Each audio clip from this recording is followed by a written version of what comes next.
ಮುಡಾ ಹೋರಾಟಗಾರ ಸ್ನೇಹಮಯಿ ಕೃಷ್ಣ ಫೋಟೋಗೆ ರಕ್ತದ ಅಭಿಷೇಕ ಮಾಡಲಾಗಿದೆ. ರಕ್ತಾಭಿಷೇಕ. ಮುಡಾ ಹಗರಣದ ಪ್ರಮುಖ ದೂರುದಾರ ಸ್ನೇಹಮಯಿ ಕೃಷ್ಣ ಫೋಟೋಗೆ, ಇದರ ಜೊತೆಗೆ ಇನ್ನೊಬ್ಬ ಹೋರಾಟಗಾರ ಗಂಗರಾಜು ಅವರ ಫೋಟೋಗೂ ಕೂಡ ರಕ್ತದ ಅಭಿಷೇಕ ಆಗಿದೆ. ಶಕ್ತಿ ದೇವತೆಗಳಿಗೆ ಪ್ರಾಣಿ ಬಲಿ ಕೊಟ್ಟು ಈ ಇಬ್ಬರ ಫೋಟೋಗಳಿಗೆ ಅಪ್ರಾಣಿ ರಕ್ತಾಭಿಷೇಕವನ್ನ ಮಾಡಲಾಗಿದೆ. ಕಾರಣ ಮುಡಾ ಕೇಸ್ನಲ್ಲಿ ಇಬ್ಬರಿಗೂ ಕೂಡ ಬಲ ತುಂಬುವಂತ ಉದ್ದೇಶ ಅಂತೆ. ಪ್ರಸಾದ್ ಅತ್ತ ಅವರ ಮೊಬೈಲ್ನಲ್ಲಿ ಸ್ಫೋಟಕ ಅಂಶ ಬಯಲಾಗಿರೋದು ಹೇಗೆ ವಿಚಾರ ಬೆಳಕಿಗೆ ಬಂತು ಅಂತ ನೋಡ್ತಾ ಹೋದ್ರೆ, ಪ್ರಸಾದ್ ಅತ್ತ ಅವರ ಮೊಬೈಲ್ನಲ್ಲಿ ಈ ಸಂಬಂಧಪಟ್ಟಂತ ವಿಡಿಯೋ ಫೋಟೋಗಳು ಲಭ್ಯ ಆಗಿದೆ. ರಾಮಸೇನೆ ಮುಖಂಡ ಪ್ರಸಾದ್ ಅತ್ತಾವರ್ ಇತ್ತೀಚೆಗೆ ಒಂದು ಪಾರ್ಲರ್ ಕೇಸ್ನಲ್ಲಿ, ಅಲ್ಲಿ ಗಲಾಟೆ ಮಾಡಿದಂತ ಕೇಸ್ನಲ್ಲಿ ಅರೆಸ್ಟ್ ಏನ್ ಮಾಡಲಾಗಿತ್ತು. ರಾಮಸೇನೆಯ ಮುಖಂಡ ಪ್ರಸಾದ್ ಅತ್ತಾವರ್ ಅರೆಸ್ಟ್ ಆಗಿದ್ದಾರೆ. ಈಗಲೂ ಕೂಡ ಅವರ ಮೊಬೈಲ್ ಅನ್ನ ಪರಿಶೀಲನೆಗೆ ಒಳಪಡಿಸಿದಂತಹ ಸಂದರ್ಭದಲ್ಲಿ ಈ ಒಂದು ರಹಸ್ಯ ಕೂಡ ಬಟಾ ಬಯಲಾಗಿದೆ. ನಮ್ಮ ಸ್ಕ್ರೀನ್ ಮೇಲೆ ನಾವು ಮಾರ್ಕ್ ಮಾಡಿ ತೋರಿಸ್ತಾ ಇದ್ದೀವಿ. ಹೋರಾಟಗಾರರ ಫೋಟೋಗಳಿಗೆ ರಕ್ತದ ಅಭಿಷೇಕ ಮಾಡಿರೋದು. ಕಾಳಿ ದೇವಿಯ ಮೇಲೆ ಆ ಫೋಟೋಗಳನ್ನಿಟ್ಟು ಪ್ರಾಣಿ ಬಲಿಯನ್ನ ಕೊಟ್ಟು ಆ ರಕ್ತದಿಂದ ಅಭಿಷೇಕ ಮಾಡಲಾಗಿದೆ ಅಂತ ಹೇಳಲಾಗ್ತಾ ಇದೆ. ಬಹಳಷ್ಟು ಗಂಭೀರವಾದಂತಹ ವಿಚಾರ ಇದು. ರಕ್ತ ಬಲಿ ಕೊಟ್ಟು ಪೂಜೆ ಮಾಡಿಸಿದಂತಹ ವಿಡಿಯೋ ಫೋಟೋಗಳು ಎಕ್ಸ್ಕ್ಲೂಸಿವ್ ಆಗಿ ನೋಡ್ತಾ ಇದ್ದೀವಿ ನಾವು. ಹಾಗಾದ್ರೆ ಇದು ಮೂಡಾ ಹೋರಾಟಕ್ಕೆ ರಕ್ತದ ಬಲನ ಅನ್ನುವಂತ ಒಂದಿಷ್ಟು ಅನುಮಾನಗಳು ಮೂಡ್ತಾ ಇದೆ. ಪ್ರಾಣಿ ಬಲಿ ಕೊಟ್ಟು ಕಾಳಿ ಮಾತೆಯ ವಿಗ್ರಹದ ಮುಂದೆ, ವಿಗ್ರಹದ ಮೇಲೇನೆ ಗಂಗರಾಜು, ಮುಡಾ ಪ್ರಕರಣದ ಪ್ರಮುಖ ದೂರುದಾರ ಸ್ನೇಹಮಯಿ ಕೃಷ್ಣ, ಇದೇ ಮುಡಾ ಪ್ರಕರಣದ ಪ್ರಮುಖ ದೂರುದಾರ, ಇಬ್ಬರ ಫೋಟೋ ಇಟ್ಟು ರಕ್ತಾಭಿಷೇಕ ಮಾಡಿ ಪೂಜೆ ಸಲ್ಲಿಕೆ ಮಾಡಿರುವಂಥದ್ದು.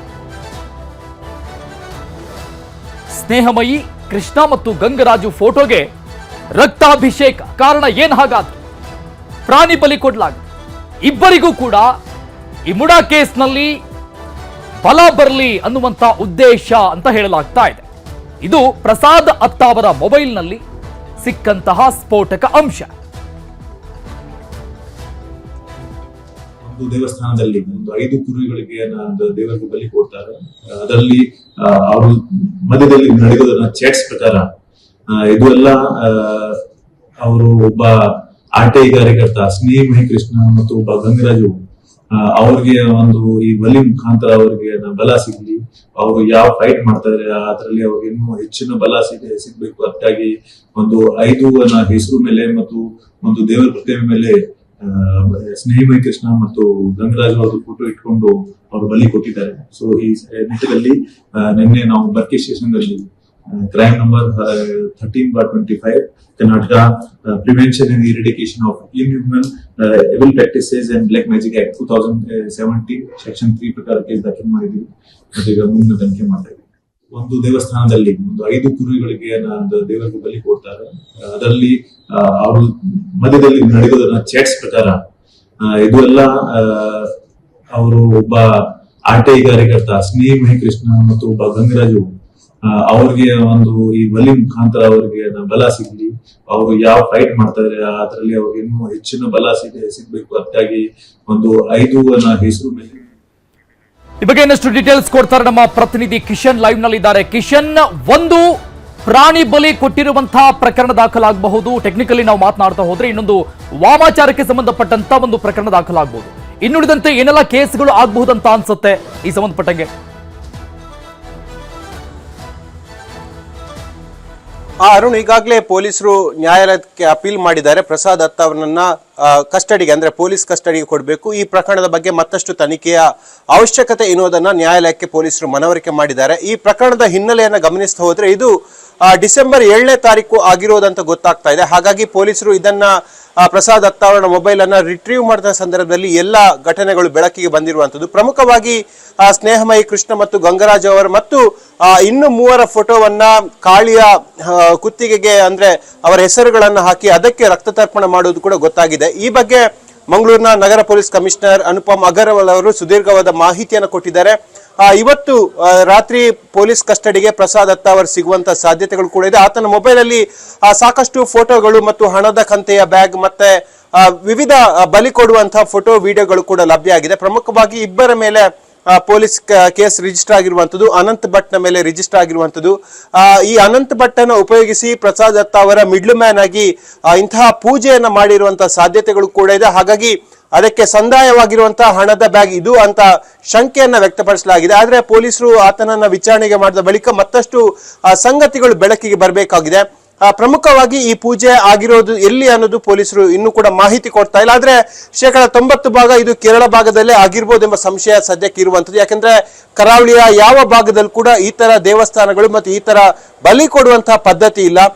ಒಂದ ಕೇರಳ ಅಥವಾ ಬೇರೆ ಭಾಗದ ರಾಜ್ಯದ ಬೇರೆ ಭಾಗದಲ್ಲಿ ಇರ್ಬೋದೆಂಬ ಶಂಕೆ ಕೂಡ ಇರುವಂತದ್ದು. ಈ ನಿಟ್ಟಿನಲ್ಲಿ ಪೊಲೀಸರು ಈಗಾಗಲೇ ಪ್ರಾಣಿ ಬಲಿಯ ವಿಚಾರಕ್ಕೆ ಸಂಬಂಧಪಟ್ಟಂತೆ ಪ್ರಸಾದ್ ದತ್ತ ಅವರ ಮೇಲೆ ಕೇಸನ್ನ ದಾಖಲು ಮಾಡಿದ್ದಾರೆ. ಮತ್ತು ಇನ್ನೊಂದು ವಿಚಾರ, ಆತ ಹಣದ ಕಂತೆಯ ಫೋಟೋವನ್ನು ತನ್ನ ಹೆಂಡತಿ ಮತ್ತು ಸಹಚರ ಮತ್ತು ಇನ್ನೂ 3 ಕಳಿಸೋದು ಕೂಡ ಪೊಲೀಸ್ ತನಿಖೆಯಲ್ಲಿ ಗೊತ್ತಾಗ್ತಾ ಇದೆ. ಹಾಗಾಗಿ ಇದು ಬಹಳಷ್ಟು ದೊಡ್ಡ ಮಟ್ಟಿನ ಪ್ರಕರಣ ಇದು ಅನ್ನೋದು ಮೇಲ್ನೋಟಕ್ಕೆ ಸಾಬೀತಾಗ್ತಾ ಇದೆ. ಯಾಕಂದ್ರೆ ಇವರಿಬ್ಬರಿಗೆ ಅಂದ್ರೆ ಗಂಗರಾಜ್ ಮತ್ತು ಮತ್ತೊಬ್ಬನಿಗೆ ಬಲವನ್ನ ತುಂಬಿಸುವ ನಿಟ್ಟಿನಲ್ಲಿ ವಿಶೇಷವಾಗಿ ದೇವಿಗೆ ರಕ್ತ ತರ್ಪಣ ಮತ್ತು ಬಲಿ ನೈವೇದ್ಯವನ್ನ ಕೊಟ್ಟಿರುವಂತದ್ದು. ಹಾಗಾಗಿ ಯಾರೋ ಪ್ರಸಾದ್ ದತ್ತ ಅವರ ಮೂಲಕವಾಗಿ ಇಂತಹ ಕೃತ್ಯಗಳನ್ನ ಮಾಡಿದ್ದಾರೆ ಅನ್ನೋದು ಗೊತ್ತಾಗಿರುವಂತದ್ದು. ಹಾಗಾಗಿ ಪೊಲೀಸರು ಈಗಾಗಲೇ ಆತನ ಮೊಬೈಲ್ ಅನ್ನ ಇಂಚಿಂಚು ಜಾಲಾಡಿದ್ದಾರೆ ಮತ್ತು ಯಾರು ಪ್ರಮುಖರಿಗೆ ಆತ ಚಾಟಿಂಗ್ ಮಾಡಿದಾನೆ, ಕಾಲ್ ಲಿಸ್ಟ್ ಇದೆ ಮತ್ತು ಹಣದ ಬೇಡಿಕೆಯನ್ನು ಇಟ್ಟಿರುವಂತಹ ಸಾಧ್ಯತೆಗಳು ಕೂಡ ಇದೆ. ಈ ಎಲ್ಲ ವಿಚಾರವನ್ನ ಪೊಲೀಸರು ತನಿಖೆಯನ್ನ ಮಾಡ್ತಾ ಇದ್ದಾರೆ. ಅರುಣ್. ಓಕೆ ಕಿಶನ್, ಈ ಪ್ರಕರಣವನ್ನ ನಾವು ನೋಡ್ತಾ ಹೋದ್ರಿ, ಪ್ರಸಾದ್ ದತ್ತ ಅವರ ಹಿಂದುತ್ವದ ಪ್ರತಿಪಾದಕರು ಅಂದ್ರೆ ಎಲ್ಲೋ ಒಂದ್ ಕಡೆ ಗೋವಿಗೆ ಹಿಂಸೆ ಆಗಿದೆ, ಎಲ್ಲೋ ಒಂದ್ ಕಡೆ ಚಾಕು ಚುಚ್ಚಿದ್ದಾರೆ, ಹಿಂದುತ್ವದ ಪ್ರತಿಪಾದನೆಯನ್ನ ಮಾಡ್ತಾರೆ, ಆ ಸಂಬಂಧಪಟ್ಟಂಗೆ ಪ್ರತಿಭಟನೆಗಳನ್ನ ಮಾಡ್ತಾ ಇದ್ದಾರೆ. ಅದ್ರ ಬಗ್ಗೆ ನಮ್ಮ ಆಕ್ಷೇಪಣೆ ಏನೂ ಇಲ್ಲ. ಆದ್ರೆ ಇನ್ ಕೇಸ್ ಈ ಪ್ರಕರಣದಲ್ಲಿ ಪ್ರಾಣಿ ಬಲಿ ಆಗಿದ್ದೇ ನಿಜ ಅಂತ ಆದ್ರೆ ಇವರೆಂತ ಹಿಂದುತ್ವದ ಪ್ರತಿಪಾದಕರು, ಎಂತ ಗೋ ರಕ್ಷಕರು ಅನ್ನುವಂತ ಪ್ರಶ್ನೆ ಮೂಡಲ್ವಾ? ಖಂಡಿತ. ಯಾಕೆಂದ್ರೆ ಪ್ರಸಾದ್ ದತ್ತ ಅವರನ್ನ ಹಿನ್ನೆಲೆಯನ್ನ ಗಮನಿಸ್ತಾ ಹೋದ್ರೆ ಸಂಘಟನೆ ವಿಚಾರ ಒಂದ್ ಕಡೆ ಆದ್ರೆ ಮತ್ತೆ ಈತ ಕಾಳಿ ಆರಾಧಕ, ದೇವಿ ಆರಾಧಕ, ಇಂತಹ ಶಕ್ತಿ ಆರಾಧನೆಗಳನ್ನ ಹಲವು ಬಾರಿ ಮಾಡಿದ್ದಾನೆ. ಹೋಮ ಹವನ ಇಂತಹ ಬಲಿಯನ್ನ ಕೊಡೋದು ಈ ಹಿಂದೆ ಕೂಡ ಮಾಡ್ತಾ ಇದ್ದ ಅನ್ನೋದು ಗೊತ್ತಾಗಿರುವಂತದ್ದು. ಆತನ ನಿಕಟವರ್ತಿಗಳು ಹೇಳೋ ಪ್ರಕಾರವಾಗಿ ಇಂತಹ ಎಲ್ಲಿ ಶಕ್ತಿ ಆರಾಧನೆ ಆಗುತ್ತೆ ಅಥವಾ ಬಲಿಯ ಆರಾಧನೆ ಆಗತ್ತೆ, ಕಾಳಿಯ ಆರಾಧನೆ ಆಗತ್ತೆ, ಅಂಥವದಲ್ಲಿ ಅತಿ ಹೆಚ್ಚಾಗಿ ಪ್ರಸಾದ್ ದತ್ತ ಅವರ ತೊಡಗಿಸಿಕೊಂಡಿರೋದು ಗೊತ್ತಾಗಿರುವಂತದ್ದು. ಹಲವು ಹೋಮ ಹವನಗಳನ್ನ ಕೂಡ ಪ್ರಸಾದ್ ದತ್ತ ಅವರ ಮಾಡಿಸಿದ್ದಾನೆ ಮತ್ತು ಬೇರೆಯವರಿಗೂ ಕೂಡ ಇದೇ ರೀತಿ ಮಾಡಿ ಇದು ಈ ಮಾರ್ಗದಲ್ಲಿ ಬಹಳಷ್ಟು ಯಶಸ್ಸನ್ನ ಕಾಣಿಸಬಹುದು ಎಂಬುದಾಗಿ ಪ್ರಸಾದ್ ದತ್ತ ಅವರು ಕೂಡ ಹಲವು ಬಾರಿ ಹಲವು ಜನರಿಗೆ ಅನುಭವವನ್ನ ದಾರಿ ಹಿಡಿದಿದ್ದಾನೆ ಮತ್ತು ಮಾಹಿತಿಗಳನ್ನು ಕೂಡ ಕೊಟ್ಟಿದ್ದಾನೆ ಅನ್ನೋದು ಸದ್ಯಕ್ಕೆ ಗೊತ್ತಾಗಿರುವಂತದ್ದು. ಹಾಗಾಗಿ ಬಲಿ ಆರಾಧನೆ ಅಥವಾ ಕಾಳಿ ಆರಾಧನೆ ವಿಚಾರದಲ್ಲಿ ಪ್ರಸಾದ್ ದತ್ತ ಅವರ ಬಹಳಷ್ಟು ಉತ್ಸುಕನಾಗಿದ್ದ ಮತ್ತು ಅನುಭವವನ್ನು ಕೂಡ ಹೊಂದಿದ್ದಾನೆ ಮತ್ತು ಈ ರೀತಿಯ ಪೂಜಾ ಪದ್ಧತಿಯಲ್ಲಿ ಸುಲಭ ಮಾರ್ಗದಲ್ಲಿ ತಾವು ಅಂದುಕೊಂಡದ್ದನ್ನ ಸಾಧಿಸಬಹುದು ಅನ್ನೋದನ್ನ ತುಂಬಾ ಮಂದಿಗೆ ಹೇಳಿದ್ದಾನೆ ಅನ್ನೋದು ಕೂಡ ಆತನ ನಿಕಟವರ್ತಿಗಳು ಹೇಳಿರುವಂತದ್ದು. ಹಾಗಾಗಿ ಪ್ರಸಾದ್ ದತ್ತ ಅವರನ್ನ ಈ ಮನಸ್ಥಿತಿ ಅಥವಾ ಇಂಥ ವಿಚಾರದಲ್ಲಿ ಆತ ಆಸಕ್ತಿ ಹೊಂದಿರೋದನ್ನ ಗಮನಿಸಿ ಬೇರೆ ಯಾರಾದ್ರೂ ಅಂದ್ರೆ ಥರ್ಡ್ ಪರ್ಸನ್ ಪ್ರಸಾದ್ ದತ್ತ ಅವರ ಮೂಲಕ ಈ ರೀತಿಯಾಗಿ ಬಲಿಯನ್ನ ಕೊಟ್ಟಿರಬಹುದು ಅನ್ನೋದು ಶಂಕೆ ಕೂಡ ಸದ್ಯಕ್ಕೆ ವ್ಯಕ್ತ ಆಗಿರುವಂತ. ಆದ್ರೆ ಇದರ ಹಿಂದಿರುವಂತದ್ದು ಯಾರು ಅನ್ನೋದು ಪೊಲೀಸರಿಗೂ ಕೂಡ ಬಹಳಷ್ಟು ನಿಗೂಢವಾಗಿ ಪ್ರಶ್ನೆಯನ್ನ ಕಾಡ್ತಾ ಇದೆ. ಹಾಗಾಗಿ ಇವತ್ತು ಆತನನ್ನ ಕಸ್ಟಡಿಗೆ ಪಡೆದುಕೊಂಡ ಬಳಿಕ ಮತ್ತಷ್ಟು ಮಾಹಿತಿ ಮತ್ತು ಮತ್ತಷ್ಟು ಖ್ಯಾತನಾಮರ ಹೆಸರುಗಳು ಹೊರ ಬರುವಂತ ಸಾಧ್ಯತೆಗಳು ಇರುವಂತದ್ದು. ಅರುಣ್, ಥ್ಯಾಂಕ್ ಯು ಕಿಶನ್ ಎಲ್ಲ ಡೀಟೇಲ್ಸ್ಗೆ. ಇದು ನ್ಯೂಸ್ 18 ಇಂಪ್ಯಾಕ್ಟ್ ಸ್ಟೋರಿ. ಅಂದ್ರೆ ನಾವು ಸುದ್ದಿ ಮಾಡಿದ್ದಕ್ಕೆ ನ್ಯಾಯ ಸಿಕ್ತು, ಮೈಕ್ರೋ ಟಾರ್ಚರ್ಗೂ ಮುಕ್ತಿ ಸಿಕ್ತು. ರಾಜ್ಯದಾದ್ಯಂತ ಮೈಕ್ರೋ ಫೈನಾನ್ಸ್ ನ ಕಿರುಕುಳ ಏನಿತ್ತು, ಟಾರ್ಚರ್ ಏನಿತ್ತು, ಈ ಟಾರ್ಚರ್ಗೆ ಮುಕ್ತಿ ಸಿಕ್ಕಿದೆ, ನ್ಯಾಯ ಸಿಕ್ಕಿದೆ. ಇದು ನ್ಯೂಸ್ 18 ನ ಮೆಗಾ ಇಂಪ್ಯಾಕ್ಟ್. ಗೃಹ ಸಚಿವರ ಕ್ಷೇತ್ರದಲ್ಲಿ ಮೈಕ್ರೋ ಫೈನಾನ್ಸ್ ಕಿರುಕುಳ ನಡೆದಿತ್ತು. ಈ ಕಿರುಕುಳಕ್ಕೆ ನೊಂದು ಮನೆ ತೊರೆದಿತ್ತು ಒಂದು ಕುಟುಂಬ. ಈ ಸಂಬಂಧಪಟ್ಟಂಗೆ ನಿಮ್ಮ ನ್ಯೂಸ್ 18 ಕನ್ನಡ ವಿಸ್ತೃತವಾದಂತ ವರದಿಯನ್ನು ಬಿತ್ತರ ಮಾಡಿ ಈಗ ಮನೆ ತೊರೆದಿದ್ದಂಥವರನ್ನ ಮತ್ತೆ ಆ ಕುಟುಂಬಸ್ಥರನ್ನ ಮನೆಗೆ ಸೇರಿಸಿದಂತ ಕೆಲಸ ಆಗಿದೆ. ನೋಡಿ, ಅವರ ಮನೆಗೆ ಗೋಡೆಗೆಲ್ಲ ಸಾಲಗಾರರು ಬಂದು ಬರೆದು ನಮ್ಮ ಸ್ವತ್ತು ಅಂತೆಲ್ಲ ಬರೆದು ಅವರ ಕಂಪನಿ ಹೆಸರನ್ನ ಬರೆದು ಹೋಗಿದ್ರು. ಇದು ಅವರ ಮನಸ್ಸಿಗೆ ಬಹಳ ನೋವನ್ನುಂಟು ಮಾಡಿತ್ತು. ಹೀಗಾಗಿ ಮನೆ ಬಿಟ್ಟು ಹೋಗಿದ್ರು ಇಡೀ ಕುಟುಂಬ. ಮನೆ ತೊರೆದಿದ್ದಂತ ಪತಿ ಮಾರುತಿ, ಪತ್ನಿ ವಿನೋದ ದಂಪತಿ ಮನೆಗೆ ವಾಪಸ್ಸಾಗಿದ್ದಾರೆ. ಕೊರಟಗೆರೆ ತಾಲೂಕಿನ ಕುರಂಕೋಟೆ ಗ್ರಾಮದ ದಂಪತಿಗಳಿದ್ದು ಗೃಹ ಸಚಿವರ ಜಿಲ್ಲೆ ಡಿಸಿ ಶುಭಾ ಕಲ್ಯಾಣ್ ಉಳಿದಂತ ಪ್ರಮುಖ ಅಧಿಕಾರಿಗಳ ಸಮ್ಮುಖದಲ್ಲಿ ಪೊಲೀಸ್ ಹಿರಿಯ ಅಧಿಕಾರಿಗಳು ಕೂಡ ದೃಶ್ಯದಲ್ಲಿ ನೋಡ್ತಾ ಇದೀವಿ ನಾವು. ಬಹಳಷ್ಟು ನಗುಮುಖದಲ್ಲಿ ಇಡೀ ಕುಟುಂಬ ಅಧಿಕಾರಿಗಳ ಸಮ್ಮುಖದಲ್ಲಿ ತಮ್ಮ ಮನೆಗೆ ತಾವು ವಾಪಸ್ ಆಗಿರುವಂತದ್ದು ಒಂದು ಸಾರ್ಥಕ ಭಾವನೆ. ನ್ಯೂಸ್ 18 ವರದಿಯ ಬಿಗ್ ಇಂಪ್ಯಾಕ್ಟ್ ಫಲಶ್ರುತಿಯನ್ನ ನೋಡ್ತಾ ಇದ್ದೀವಿ ನಾವು. ಮತ್ತೊಂದು ಭಾಗದಲ್ಲಿ ಗಮನಿಸ್ತಾ ಇದ್ದೀವಿ, ಮನೆ ಮೇಲೆ 5 ಸ್ಟಾರ್ ಈ ಮೈಕ್ರೋ ಫೈನಾನ್ಸ್ಗಳ ಕಂಪನಿಗಳು ಈ ಸ್ವತ್ತು ನಮ್ಮದು ಈ ರೀತಿಯಾಗಿ ಬರೆದು ಹೋಗಿದ್ರು. ಇದರಿಂದ ಮನನೊಂದು ಮನೆ ಬಿಟ್ಟು ಹೋಗಿದ್ರು. ಇಲ್ಲೇ ಅಷ್ಟೇ ಅಲ್ಲ, ಬೇರೆ ಬೇರೆ ಜಿಲ್ಲೆಗಳಲ್ಲೂ ಕೂಡ ಈ ರೀತಿಯಾಗಿ ಮನೆ ತೊರೆದಂತ ಅನೇಕ ಕುಟುಂಬಗಳಿದ್ದಾವೆ. ಎಸ್ಪೆಷಲಿ ಈ ಕುಟುಂಬಕ್ಕೆ ಸಂಬಂಧಪಟ್ಟಂಗೆ ನ್ಯೂಸ್ 18 ನಿರಂತರವಾಗಿ ವರದಿ ಪ್ರಸಾರ ಮಾಡಿತ್ತು. ಅದರ ಫಲಶ್ರುತಿಯನ್ನು ನೋಡ್ತಾ ಇದ್ದೀವಿ.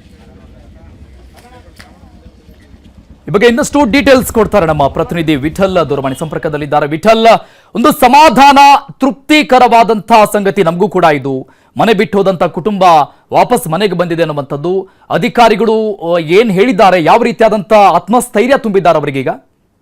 ಅರುಣ್, ನಿಜಕ್ಕೂ ಏನು ನ್ಯೂಸ್ 18 ವರದಿ ಇದು ದೊಡ್ಡ ಇಂಪ್ಯಾಕ್ಟ್ ಅಂತಾನೆ ಹೇಳ್ಬೋದು. ಯಾಕಂದ್ರೆ ನಾವು ಕಳೆದ 29ನೇ ತಾರೀಕಂದು ಈ ಒಂದು ಸುದ್ದಿಯನ್ನ ನಿರಂತರವಾಗಿ ಪ್ರಸಾರ ಮಾಡಿದ್ವಿ. ಈ ಒಂದು ವಿಚಾರಕ್ಕೆ ಸಂಬಂಧಪಟ್ಟಂತೆ ಸಾಕಷ್ಟು ರೀತಿಯಲ್ಲಿ ಏನು ಗೃಹ ಸಚಿವರ ತವರು ಕ್ಷೇತ್ರದಲ್ಲಿ ಈ ರೀತಿಯಾದಂತ ಒಂದು ಘಟನೆ, ಅದೇ ದಿನ 2 ಬ್ಯಾಕ್ ಟು ಬ್ಯಾಕ್ ಇತ್ತರದೊಂದು ಘಟನೆ ನಡೆದಿತ್ತು. ಇದಕ್ಕೂ ಕೂಡ ರಾಜ್ಯಾದ್ಯಂತ ಅತ್ಯಂತ ಚರ್ಚೆಗೆ ಗ್ರಾಸವಾಗಿತ್ತು. ಇದರಿಂದ ಎಚ್ಚೆತ್ತುಕೊಂಡಿದ್ದಂತ ಏನು ಜಿಲ್ಲಾಡಳಿತ ಜೊತೆಗೆ ಸರ್ಕಾರ ಈಗ ಅವರು ಏನು ಒಂದು ಕುರ್ರಂಕೋಟೆ ಗ್ರಾಮದ ಮಾರುತಿ ಮತ್ತೆ ಜೊತೆ ಅವರ ಪತ್ನಿ ವಿನೋದ ಏನಿದ್ದಾರೆ, ಅವರು ಮನೆ ಬಿಟ್ಟು ಸಾಲಗಾರರ ಕಾಟಕ್ಕೆ ಹೋಗಿದ್ರು. ಈ ಒಂದು ವೇಳೆನೆ ಅವರು ದುರುಪಯೋಗ ಪಡಿಸ್ಕೊಂಡಂತ ಫೈನಾನ್ಸ್ ಕಂಪನಿಯವರು ಅವರ ಮನೆ ಮೇಲೆ ಒಂದು ಬ್ಲಾಕ್ ರೀತಿ ಪೈಂಟ್ ಅಲ್ಲಿ ಇದು ಅಡಮಾನ ಇಟ್ಟಿದೆ, ಈ ಹಕ್ಕುಪತ್ರಗಳನ್ನ, ಈ ಮನೆಗೆ ಸಂಬಂಧಪಟ್ಟಂತ ಹಕ್ಕುಪತ್ರಗಳನ್ನ, ಈ ಸ್ವತ್ತನ್ನ ಅಡಮಾನ ಇಟ್ಟಿದ್ದಾರೆ ಅಂತ ಹೇಳಿ ಅದು ಸ್ಪಷ್ಟವಾಗಿ ಬರೆದು ಅವ್ರನ್ನ ಒಂದ್ ರೀತಿಯಲ್ಲಿ ಊರಲ್ಲಿ ತಲೆ ಎತ್ತಿ ಬಾಳೋದಕ್ಕೆ ಆಗೋದಂತ ಪರಿಸ್ಥಿತಿಯಲ್ಲಿ ಅವರ ಜೀವನವನ್ನ ತಂದಿಟ್ಟಿದ್ರು. ಇದನ್ನ ಮನಗಂಡಂತ ನ್ಯೂಸ್ 18 ಮೊನ್ನೆ 29ನೇ ತಾರೀಕು ನಿರಂತರವಾಗಿ ಪ್ರಸಾರ ಮಾಡಿತ್ತು. ಈಗ ಸಂಬಂಧಪಟ್ಟಂತ ಪೊಲೀಸರ ಜೊತೆಗೆ ಆ ಜಿಲ್ಲಾಡಳಿತ ಎಚ್ಚೆತ್ತು ಸ್ವತಃ ಅವರು ಕುರ್ರಂಕೋಟೆಗೆ ಹೋಗಿ ಅಲ್ಲಿ ಯಾರು ಕೃತ್ಯ ಮಾಡಿದ್ರು, ಯಾವ ಫೈನಾನ್ಸ್ ಕಂಪನಿ ಆ ತರದೊಂದು ಕೃತ್ಯ ಮಾಡಿತ್ತು, ಅವ್ರನ್ನ ವಶಕ್ಕೆ ತಡೆದು ಈಗಾಗಲೇ ಅವ್ರನ್ನ ಇಬ್ಬರನ್ನ ಅರೆಸ್ಟ್ ಮಾಡಿದ್ರು ಅಂತ ಹೇಳಲಾಗ್ತಾ ಇದೆ. ತುಮಕೂರು ಪೊಲೀಸರು ಸ್ವಲ್ಪ ಮಾಡ್ತಾರೆ. ಅದ್ರ ಜೊತೆಗೆ ನಿನ್ನೆ ಸ್ವತಃ ಜಿಲ್ಲಾಡಳಿತ ಮತ್ತೆ ಅಲ್ಲಿನ ಸ್ಥಳೀಯ ಪೊಲೀಸರು ಮುಂದೆ ನಿಂತು ನೀಟಾಗಿ ಅಂದ್ರೆ ಮನೆಗೆ ಏನೋ ಒಂದು ವಿಠಲ್ ನಿಮ್ ಜೊತೆ ಮಾತನಾಡ್ತೀನಿ ಹಾಗೆ ಸಂಪರ್ಕದಲ್ಲಿ. ಆ ಮನೆ ಮಾಲೀಕರು ಯಾರು ಮನೆ ಬಿಟ್ಟು ಹೋಗಿದ್ರಲ್ಲ ಈಗ ವಾಪಸ್ ಆಗಿದ್ದಾರೆ. ಮಾರುತಿ ನಮ್ ಜೊತೆ ಸಂಪರ್ಕದಲ್ಲಿದ್ದಾರೆ. ಸರ್ ನಮಸ್ಕಾರ. ಸರ್ ನಮಸ್ಕಾರ. ನಮಸ್ಕಾರ ಸರ್. ಸರ್ ಹೇಗೆ ಅನಿಸ್ತಾ ಇದೆ ವಾಪಸ್ ನಿಮ್ಮ ಮನೆಗೆ ನೀವು ಬಂದಿದ್ದಕ್ಕೆ? ತುಂಬಾ ಸಂತೋಷ ಆಗಿದೆ ಸರ್. ಓಕೆ, ಯಾವಾಗ ಬಿಟ್ಟು ಹೋಗಿದ್ರಿ ಸರ್ ಮನೆನಾ? ಸರ್ ನಾವು 3 ವರ್ಷ ಆಯ್ತು. ಓಕೆ, ಎಷ್ಟು ಸಾಲ ತಗೊಂಡಿದ್ರಿ ಸರ್? ಸರ್ 2.5 ಲಕ್ಷ. ಓಕೆ, ಯಾವ್ಯಾವ ಕಂಪನಿ ಸರ್? ಒಂದೇ ಕಂಪನಿನಾ ಹೇಗೆ? ಹೌದು ಸರ್, ಒಂದೇ ಸಂಸ್ಥೆ. ಓಕೆ, ಹೇಗೆ ಟಾರ್ಚರ್ ಕೊಡ್ತಾ ಇದ್ರಿ ಸರ್? ಹೌದು ಸರ್, ತುಂಬಾ ಟಾರ್ಚರ್ ಕೊಡ್ತಾ ಇದ್ರು. ನೈಟ್ ಅಲ್ಲಿ ನಮ್ದು ಎಲ್ಲ 4.80 ಕಟ್ಟಿದ್ವಿ. ಓಕೆ, 2 ಲಕ್ಷ ತಗೊಂಡಿದ್ರಿ, 4.80 ವಾಪಸ್ ಕಟ್ಟಿದ್ರಿ? ಹೌದು ಸರ್, ಇನ್ನ 3 ತಿಂಗಳು ಏನೋ ಇತ್ತು ಅಷ್ಟೇ ಸರ್ ನಮ್ದು.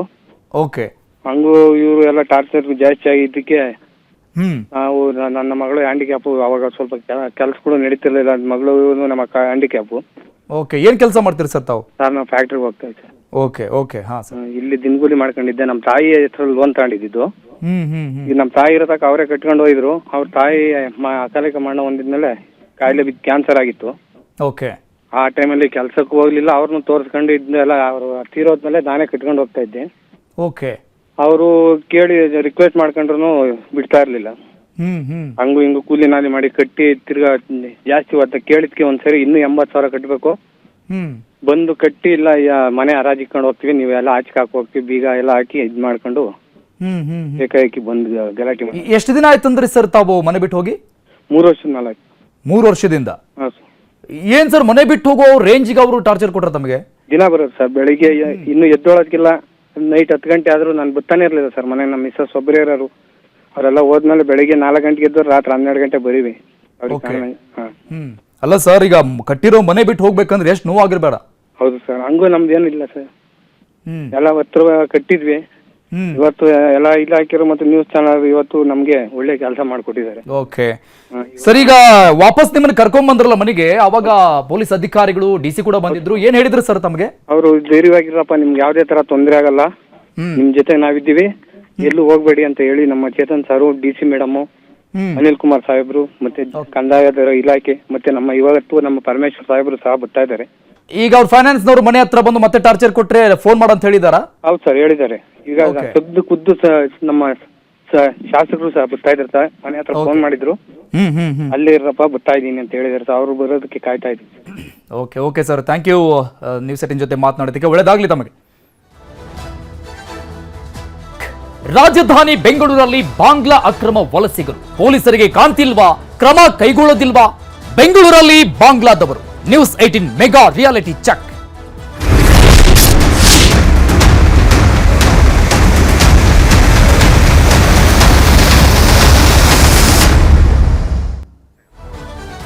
ಇದು ಬೆಂಗಳೂರಲ್ಲಿ ಯಾವ ರೀತಿಯಾಗಿ ಈಶಾನ್ಯ ಭಾಗದವರಿದ್ದಾರೆ, ಮಡಿಕೇರಿಯಲ್ಲೂ ಕೂಡ, ಕೊಡಗಿನಲ್ಲೂ ಕೂಡ ಈಶಾನ್ಯ ರಾಜ್ಯಗಳ ಹೆಸರಲ್ಲಿ ವಲಸಿಗರಿದ್ದಾರೆ. ಅಸ್ಸಾಂ, ಬಿಹಾರ ಕಾರ್ಮಿಕರ ಜೊತೆ ಬಾಂಗ್ಲಾ ವಲಸಿಗರು ಇಲ್ಲಿ ಗಾಂಜಾ ಮಾರಾಟ ಮಾಡ್ತಾ ಇದ್ದಾರೆ, ಇಲ್ಲಿಗಲ್ ಕೆಲಸಗಳನ್ನ ಮಾಡ್ತಾ ಇದ್ದಾರೆ. ಮನೆ ಕಳ್ಳತನ, ಹಸು ಕಳ್ಳತನ ಹೆಚ್ಚಳ ಆಗಿದೆ ಈ ಭಾಗಗಳಲ್ಲಿ. ಈಶಾನ್ಯ ರಾಜ್ಯಗಳು ಅಂದ್ರೆ ಒಂದು ಅಸ್ಸಾಂ, ಬಾಂಗ್ಲಾ, ಬಿಹಾರ, ಈ ಭಾಗದವರು ಅತಿ ಹೆಚ್ಚಿನ ಸಂಖ್ಯೆಯಲ್ಲಿ ರಾಜ್ಯದಲ್ಲಿ ತುಂಬಿಕೊಳ್ತಾ ಇದ್ದಾರೆ. ಕೂಲಿ ಕೆಲಸಕ್ಕೆ ಬಂದಂತ ವಲಸಿಗರಿಂದ ಶುರುವಾಗಿದೆ ಈ ರೀತಿಯಾದಂತಹ ವ್ಯಾಪಾರ, ಗಾಂಜಾ ಮಾರಾಟ ಮಾಡೋದು. ದೇಗುಲ ಕಳ್ಳತನ, ಗಲಾಟೆ ಕೇಸ್ನಲ್ಲೂ ಕೂಡ ಬಾಂಗ್ಲಾ ವಲಸಿಗರಿದ್ದಾರೆ. ಕೂಲಿ ಕೆಲಸಕ್ಕೆ ಬಂದ ವಲಸಿಗರಿಂದ ವ್ಯಾಪಾರ ಶುರುವಾಗಿದೆ, ಇಲ್ಲಿಗಲ್ ಆದಂತಹ ವ್ಯಾಪಾರ ಇದೆಲ್ಲವೂ ಕೂಡ. ನೋಡಿ, ಈ ರೀತಿಯಾಗಿ ಬಂದಂತವರ ಬಳಿಯಲ್ಲಿ ಹೆಚ್ಚಿನ ಜನರಲ್ಲಿ ಆಧಾರ್ ಕಾರ್ಡ್ ಇಲ್ಲ, ಉಳಿದವರ ಬಳಿ ಯಾವುದೇ ರೀತಿಯಾದಂತಹ ದಾಖಲೆಗಳೇ ಇಲ್ಲ. ಯಾವುದೇ ದಾಖಲೆಗಳು ಇಲ್ಲದೇನೆ ರಾಜ್ಯದಲ್ಲಿ ವಾಸ ಮಾಡ್ತಾ ಇದ್ದಾರೆ. ವಾಸ ಮಾಡೋದು ಅಷ್ಟೇ ಅಲ್ಲದೇನೆ ದಂಧೆ ಮಾಡ್ತಾ ಇದ್ದಾರೆ. ದನದ ಮಾಂಸ ಮಾರಾಟದಲ್ಲೂ ಕೂಡ ಬಾಂಗ್ಲಾ ವಲಸಿಗರು ಭಾಗಿಯಾಗ್ತಾ ಇರೋದು ಬಹುಪಾಲೇ ಇವರದಿದೆ. ಗುಂಪಾಗಿ ವಾಸ ಮಾಡ್ತಾರೆ ಈ ಬಾಂಗ್ಲಾ ವಲಸಿಗರು. ಬಾಂಗ್ಲಾ ಅಂದ್ರೆ ಈಶಾನ್ಯ ಭಾಗದಿಂದ ಬರುವಂತ ಎಲ್ಲರೂ ಕೂಡ. ಗಲಾಟೆಗೂ ಮುಂದು ಸ್ಥಳೀಯ ಪೊಲೀಸ್ ಠಾಣೆಗಳಲ್ಲೂ ಕೂಡ ಇವರ ಬಗ್ಗೆನೇ ಕೇಸ್ಗಳು ಹೆಚ್ಚಾಗಿ ದಾಖಲಾಗ್ತಾ ಇರೋದು. ಮನೆಗಳ್ಳತನ, ದೇವಸ್ಥಾನ ಕಳ್ಳತನ, ಗಾಂಜಾ ಮಾರಾಟ,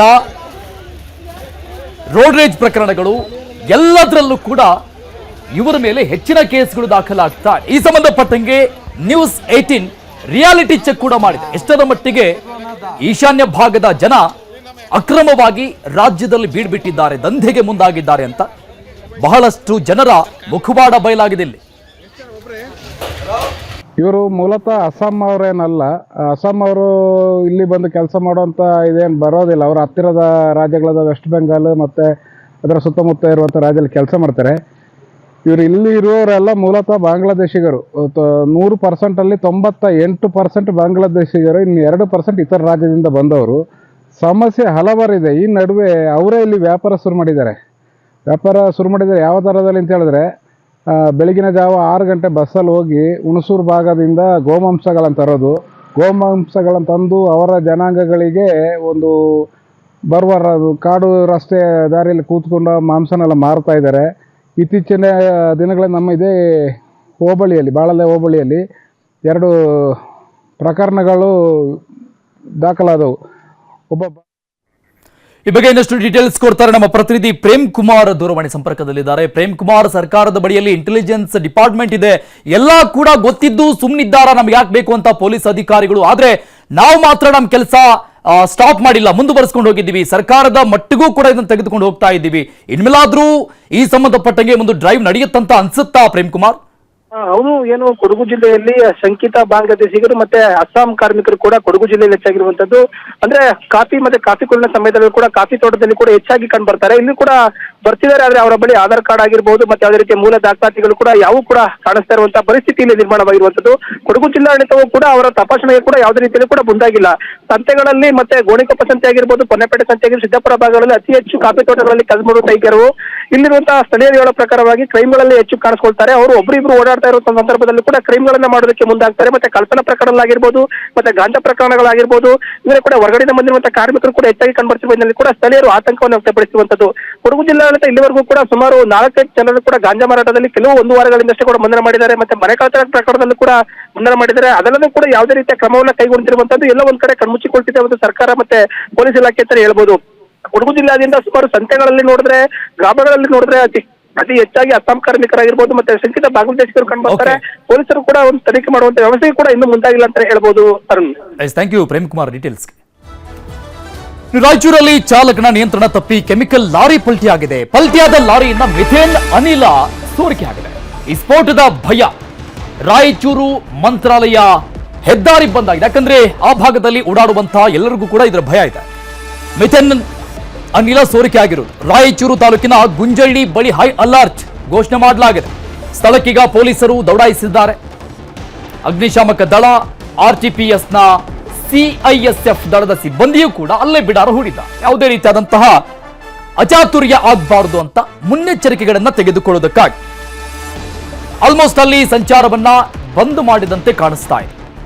ರಾಯಚೂರು ತಾಲೂಕಿನ ಗುಂಜಳಿ ಬಳಿ ಬಹಳ ಹೈ ಅಲರ್ಟ್ ಆಗಿದ್ದಾರೆ ಪೊಲೀಸ್ ಅಧಿಕಾರಿಗಳು, ಸಂಬಂಧಪಟ್ಟಂತ ಇಲಾಖೆಯವರು. ಹೀಗಾಗಿ ರಾಯಚೂರು ಮತ್ತು ಮಂತ್ರಾಲಯ ಹೆದ್ದಾರಿ ಬಂದ್ ಮಾಡಲಾಗಿದೆ. ಮಂತ್ರಾಲಯ ರಾಘವೇಂದ್ರ ಸ್ವಾಮಿ ಮಠಕ್ಕೆ ಹೋಗುವಂತವರ ಸಂಖ್ಯೆ ಬಹಳ ಇರುತ್ತೆ. ದೃಶ್ಯದಲ್ಲಿ ನೋಡ್ತಾ ಇದ್ದೀವಿ ನಾವು, ಲಾರಿ ಪಲ್ಟಿ ಆಗಿರೋದು. ಆಕ್ಸಿಡೆಂಟ್ ಅಲ್ಲ ಇದು ಲಾರಿ ಪಲ್ಟಿ ಆಗಿ ಬಿದ್ದಿರೋದು.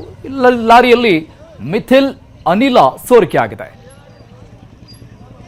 ಬಗ್ಗೆ ಇನ್ನಷ್ಟು ಡೀಟೇಲ್ಸ್ ಕೊಡ್ತಾರೆ ನಮ್ಮ ಪ್ರತಿನಿಧಿ ವಿಶ್ವನಾಥ್ ಸಂಪರ್ಕದಲ್ಲಿದ್ದಾರೆ. ವಿಶ್ವನಾಥ್, ಲಾರಿ ಪಲ್ಟಿ ಆಗಿರುವಂತಹ ದೃಶ್ಯ ನೋಡ್ತಾ ಇದ್ದೀವಿ. ವಿಶ್ವನಾಥ್, ನಾವು ತುಂಬಾ ಹೆಚ್ಚಿನ ರೀತಿಯಾಗಿ ಮಿಥೇನ್ ಅನಿಲ ಸೋರಿಕೆ ಆಗಿದೆ. ಹೇಗೆ ಆ ಭಾಗದಲ್ಲಿ ಇನ್ನೂ ಸ್ವಲ್ಪ ಜನ ಓಡಾಡ್ದಂಗೆ ಕಾಣಿಸ್ತಾ ಇದೆ? ಅರುಣ್, ಏನಾಗಿದೆ, ಚಾಲಕನ ನಿಯಂತ್ರಣ ತಪ್ಪಿ ನಡೀತಕ್ಕಂಥ ರಸ್ತೆಯಲ್ಲೇ ಇವತ್ತು ಮಿಥೇನ್ ಆಯಿಲ್ ಲಾರಿ ಪಲ್ಟಿ ಹೊಡೆದಿರ್ತಕ್ಕಂಥ ಹಿನ್ನೆಲೆಯಲ್ಲಿ ಒಂದು ರೀತಿಯಲ್ಲಿ ಅಲ್ಲಿ ಒಂದು ಬಿಗಡಾಯಿಸಿದ ವಾತಾವರಣ ನಿರ್ಮಾಣ ಆಗಿರ್ತಕ್ಕಂಥದ್ದು. ರಾಯಚೂರು ತಾಲೂಕಿನ ಗುಂಜಳ್ಳಿ ಬಳಿ ಆಗಿರ್ತಕ್ಕಂಥ ಘಟನೆ ಅರುಣ್. ಇದು ಮಂತ್ರಾಲಯ ರಸ್ತೆಯಲ್ಲಿ ಬರ್ತಕ್ಕಂಥದ್ದು.